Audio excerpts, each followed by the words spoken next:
ಅಪ್ಪು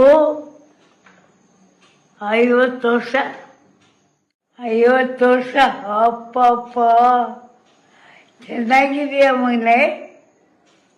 ಹಾಂ, ನೀನು ಮಗು ಅಂದ್ಕೊಂಡಿದ್ದೀನಿ ನಾನು.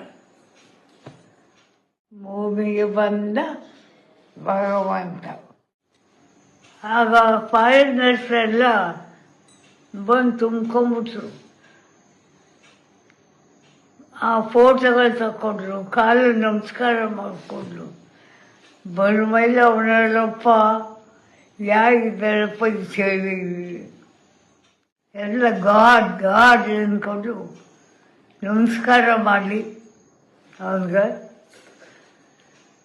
ಫೋಟೋ ತಗೊಂಡು ಎಷ್ಟು ತೆಗೆದ್ರು ಅಪ್ಪ. ಶೂಟಿಂಗೇ ಮಾಡಲಿಲ್ಲ ಅವತ್ತು. ಅವ್ನು ಫೋಟೋ ತಗೊಂಡು ಹೋಗೋದೇ ಆಯಿತು ಅವ್ರಿಗೆ. ಯಾರು ನಿಂತಾನೆ ಬಡ್ಮೈನಲ್ಲಿ ಅಂತ. ಒಂದ್ಸಲ ಬಂದು ನೋಡ್ಕೊಂಡು ಹೋಗೋಕಂದನಲ್ಲ, ನೀನು ನೋಡ್ಬಿಡ್ತೀನಿ. ಆ ಇಷ್ಟದಲ್ಲೇ ಇದೆಯಾ, ದೊಡ್ಡವನಾಗಿದೆ, ನೋಡ್ಬಿಡ್ತೀನಿ.